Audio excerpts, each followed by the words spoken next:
Isang pinagpalang araw sa inyong lahat. Tayo po'y magninilay sa salita ng Diyos, ang pinagmumulan ng awa at tawa ng ating buhay, ang salitawa. We are now on the 7th day of the octave of Christmas. Merry Christmas pa rin po sa inyong lahat. Mga kapatid, sa ating ebanghelyo ngayon, nakakapagtaka po na tayo po ay nasa huling araw ng ating 2024. Pero yung ating narinig po na ebanghelyo ay tungkol po sa pag-uumpisa. Tungkol po sa salita na nagkatawang tao at naparito sa ating lahat.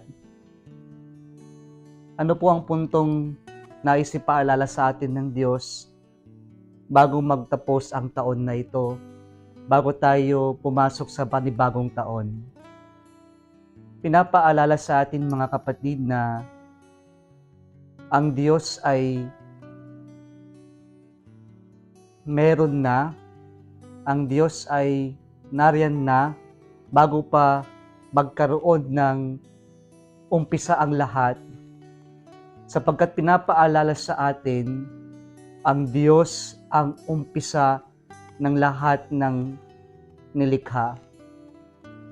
Ibig pong sabihin nun, pinapaalala sa atin tayong lahat ay nilikha ng Diyos at hindi tayo ang Diyos. Kaya sana po wag tayong umasta na parang Diyos na gusto natin kontrolin ang mga bagay-bagay, gusto natin sumang-ayon ang mga bagay-bagay ayon sa plano natin, ayon sa kagustuhan natin. We are not God's brothers and sisters. We are mere creatures of God.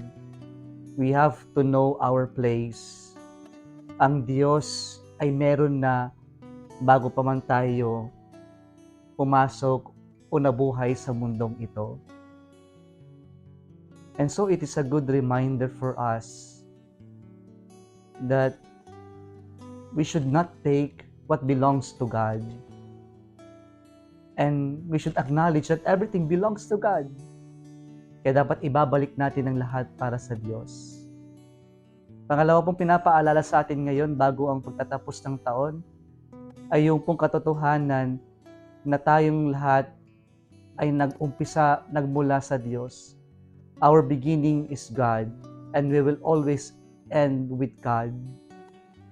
Na kahit na ano pong gawin natin na paglayo, babalik at babalik pa rin tayo sa yakap ng Diyos. Kasi sa kahuli-kulihan po ng ating panahon dito sa ibabaw ng mundo, tayo pa rin ay babalik sa Diyos. God is the Alpha, the beginning, and the Omega, the end.